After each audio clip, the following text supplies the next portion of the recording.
இந்த வீடியோவில் செமையான ஒரு ஹாலிவுட் படத்தோட வந்திருக்கேன். படத்தோட பேர் வந்து ஏலியன் ரொமுலஸ். இந்த போன வருடம், அதாவது 2024 வருடம் வந்து இந்த படம் வந்து ரிலீஸ் ஆகிருக்கு. ரொம்ப அற்புதமான ஒரு படமாக வந்து இருந்துச்சு. நான் வந்து இந்த படத்தை பார்க்கும்போது எனக்கு அப்படி தான் வந்து தோணுச்சு. அந்த கண்டென்ட்டுமே வந்து நார்மலாக எல்லா ஏலியன் படங்கள்லேயும் இருக்கிற கண்டென்ட் மாதிரி தான் இந்த கண்டென்ட்டும். ஆனால் படத்தை பார்க்குறப்போ வந்து என்னமோ ஒரு புதுமையான ஒரு படம் பார்க்குற மாதிரி ஒரு ஃபீலை வந்து இந்த படம் வந்து கொடுத்துச்சு.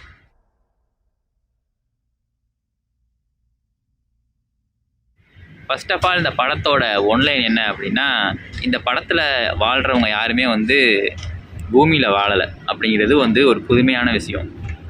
நம்ம ஏற்கனவே வந்து நம்ம ஷார்ட் ஃபிலிமில் நாளைய இயக்குனர் அப்படிங்கிற ஒரு ஷார்ட் ஃபிலிமில் வந்து ஒருத்தர் வந்து இயக்கியிருந்தார் ஒரு படம், பச்சிளங்குருதி அப்படின்னு ஒரு படம். நீங்கள் எல்லாருமே பார்த்துருக்கலாம். அப்படி இல்லை பார்க்கல அப்படின்னா போய் பாருங்கள், யூடியூப்லேயே இருக்குது. கிட்டத்தட்ட அந்த படம் மாதிரி தான் இந்த படமும்.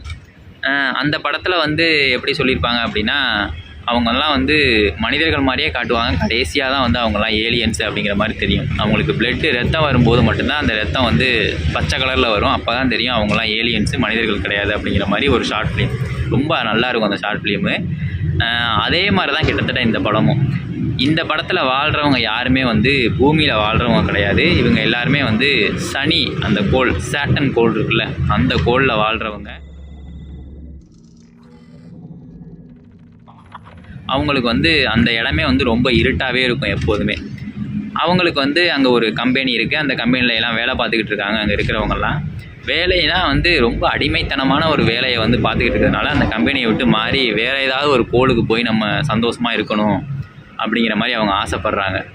அப்போ கோட்டா முடிஞ்சதால நான் இப்போ இங்கேருந்து போகலாம். ரைட், எங்கே போகணும்? இவாகா. அது சுயமாக இயங்கக்கூடிய ஒரு சிஸ்டம், பூமி மாதிரியே இருக்கும். அங்கேருந்து உங்களால் சூரியனை கூட பார்க்க முடியும். உங்கள் பேரண்ட்ஸ் எங்கே வர்றப்ப சூரியன் தெரிகிற ஒரு கோளுக்கு போகணும். நம்ம கோளில் வந்து சூரியனோட வெளிச்சத்தையும் நம்ம பார்க்க முடியலை. நம்ம சூரியன் தெரிகிற ஒரு கோளுக்கு போகணும் அப்படின்னு அங்கே இருக்கிறவங்க எல்லாருமே வந்து ஆசைப்பட்றாங்க. ஸோ அதனால் வந்து ஒரு கோளுக்கு புறப்படணும் அப்படிங்கிற மாதிரி அவங்க நினச்சி எப்படி புறப்படுறது என்ன அப்படிங்கிற மாதிரி ஐடியா பண்ணுறாங்க. ஏன்னா இந்த கம்பெனி நமக்கு எதுவுமே தரப்போறதில்ல. அப்போ வந்து ஒரு கட்டத்தில் ஹீரோவுக்கு வந்து ஒரு சிக்னல் வருது ஒரு ஸ்பேஸ் ஷிப்லேருந்து. அந்த ஸ்பேஸ் ஷிப் வந்து பல ஆண்டுகளுக்கு முன்னாடியே வந்து அழிஞ்சு போன ஒரு ஸ்பேஸ் ஷிப்பு. ஆனால் அதுலேருந்து ஒரு சிக்னல் வந்திருக்கு. அங்கே போய் அந்த ஷிப் மூலமாக நம்ம எப்படியாவது வெளியில் போயிடலாம் அப்படிங்கிற மாதிரி ஐடியா பண்ணி வெளியில் போகிறதுக்காக ஏற்பாடுகள்லாம் நடந்துக்கிட்டு இருக்கு. ஷிப்புக்கு இந்த மாதிரி ஒரு சிக்னல் வந்துச்சு. நவர் அதை ட்ராக் பண்ணிட்டு இருந்தா திடீர்னு பார்த்தா அங்கே ஒரு பெரிய வேவ் ஷிப் எங்கள் தலைக்கு மேலே தெரிஞ்சு. அவங்க கடைசியாக அந்த ஷிப்பில் இருந்து அந்த வேற ஒரு கிரகம், அதாவது யுஹானா அப்படிங்கிற மாதிரி அந்த கிரகத்தோட பேர் சொல்கிறாங்க. யுவாகா அப்படிங்கிற மாதிரி சொல்கிறாங்க அந்த கிரகத்தோட பேர். அந்த கிரகத்துக்கு போகணும் அப்படிங்கிற மாதிரி ஐடியா பண்ணுறாங்க. அங்கே போகிறதுக்கு இவங்க வச்சுருக்க ஸ்பேஸ் ஷிப்பு வந்து பத்தாது. இது ரொம்ப சின்ன ஸ்பேஸ் ஷிப்பு. இந்த ஸ்பேஸ் ஷிப் இல்லாமல் ஒரு பெரிய ஸ்பேஸ் ஷிப்பில் போயிட்டு அங்கேருந்து ஒரு பொருளை எடுத்து இந்த ஸ்பேஸ் ஷிப்பில் வச்சிட்டோம் அப்படின்னா இந்த ஸ்பேஸ் ஷிப்பே போயிடும்.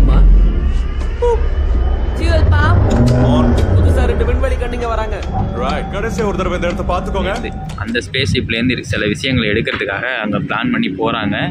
அங்கே போகிற இடத்துல ஏலியன்ஸ்கள் வந்து தென்படுது.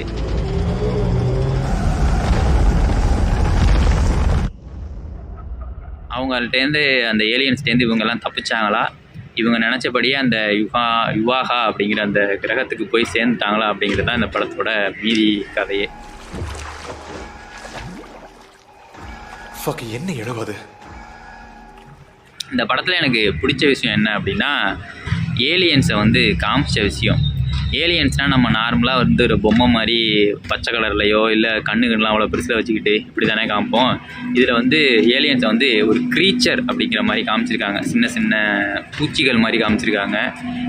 கடைசியாக ஒரு ஏலியன் வரும். அதுக்கு மட்டும் மனுஷன் மாதிரி கிட்டத்தட்ட உயரமாக நீளமாக இருக்கும், கண்ணுகள்லாம் பெருசாக இருக்கும். பட் ஆனால் அது பச்சை கலரில் இருக்காது, மனுஷன் மாதிரியே இருக்கும். தோல் உரிச்ச கோழி மாதிரி இருக்கும் அப்படின்னு சொல்லுவோம்ல, அந்த மாரி இருக்கும். அந்த கண்டிஷனில் இருக்கும். கழுத்துலாம் நீளமாக ஒரு மாதிரியாக இருக்கும்.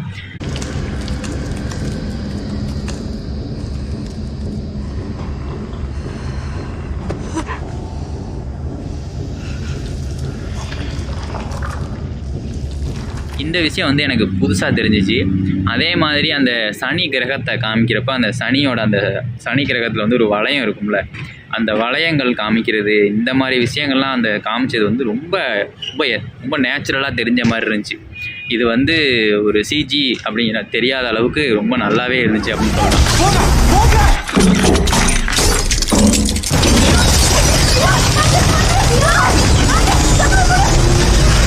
படத்தோட மியூசிக்கு, படம் வந்து 1 மணி நேரம் 40 நிமிஷம் தான். அது ஓடின வேகம், இது எல்லாமே வந்து எனக்கு படத்தில் ப்ளஸ்ஸாக தெரிஞ்சிச்சு. படமும் ரொம்ப நல்லா இருந்துச்சு. போர் அடிச்சு அப்படின்லாம் சொல்கிறதுக்கு இல்லை, நல்லா தான் இருந்துச்சு. யாருமே தெரிஞ்ச முகங்கள் கிடையாது அந்த படத்தில். எனக்கு தெரிஞ்சு நான் அவங்கள எல்லாம் இதுக்கு முன்னாடி நான் பார்த்ததில்ல, அந்த வேறு ஒரு படங்களில் பார்க்கல. எல்லாருமே சிறு வயசு ஆட்களாக வந்து இருந்தாங்க. படம் பார்க்குறதுக்குமே நல்லா தான் இருந்துச்சு.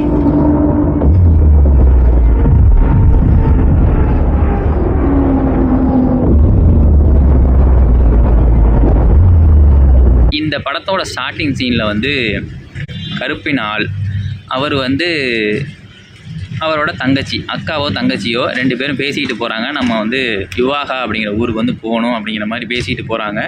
அவங்க போய் அவங்க கம்பெனியில் கேட்குறாங்க, என்னோடய பெர்மிட் வந்து முடிஞ்சிருச்சு, என்னோடய கான்ட்ராக்ட் முடிஞ்சிருச்சு, நான் வெளியில் போய் தங்கலான்னு முடிவு பண்ணிட்டேன், அதனால் நான் வேறு ஒரு கோளுக்கு போகிறேன், இதோட எனக்கு இங்கே வேலையை முடிச்சுட்டு என்னை வேறு இடத்துக்காக அனுப்பி விட்ருங்க அப்படின்னு மறுபடியும் அவங்க அங்கே வேலை இடத்துல பார்க்குறவங்க சொல்கிறாங்க, நீங்கள் 6 வருஷம் தான் வேலை பார்த்துருக்கீங்க, இன்னும் 12 வருஷம் நீங்கள் வேலை பார்க்கணும் அப்படின்னு. என்னோடய கான்ட்ராக்டே 6 வருஷம் தானே அப்படின்னு சொல்லும்போது, இல்லை இப்போ மறுபடியும் மாற்றியாச்சு அப்படிங்கிற மாதிரி சொல்கிறாங்க. சொல்கிற மாதிரி உங்களோட கான்ட்ராக்ட் இன்னும் முடியலை. ஒர்க்கர் ஷார்ட்டேஜ்னால உங்களை நாங்கள் மைன்ஸ்க்கு ட்ரான்ஸ்ஃபர் இதில் எப்படி ஒரு விஷயத்த சொல்லியிருப்பாங்க அப்படின்னா, ஒரு சிந்தட்டிக் அப்படிங்கிற மாதிரி ஒரு மனுஷனை உருவாக்கியிருப்பாங்க. அதாவது ரோபோட். அது அந்த ரோபோட் மூலியமாக அந்த ஸ்பேஸ்ஷிப்பில் வந்து கைரேகையெல்லாம் வச்சு போனால் இது வந்து யார் வச்சது என்னன்னு தெரியாது அப்படிங்கிறதுக்காக அதை மாதிரி வச்சு போயிட்டுருப்பாங்க. அந்த மாதிரி விஷயங்கள்லாம் ரொம்ப நமக்கு வந்து புரிகிற மாதிரி அதை சொல்லினது வந்து ரொம்ப நல்ல விஷயமா இருந்துச்சு. சில பேர் வந்து படம் எடுத்து சொல்லுவாங்க, ஆனால் வந்து புரியாது. இது வந்து நமக்கு ஒரு ஆங்கில படமாக இருந்தாலும் நமக்கு வந்து புரிகிறது வந்து இதுக்கு வந்து படத்தில் வந்து மிகப்பெரிய ஒரு ப்ளஸ்ஸாக இருந்துச்சு.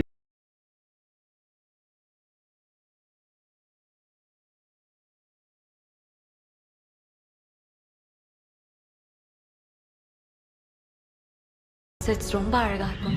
படத்தை பார்த்து என்ஜாய் பண்ணுங்கள். ரொம்ப நல்ல படம். தமிழ் டப்பில் இருக்குது, பார்த்து என்ஜாய் பண்ணுங்கள். தேங்க்யூ.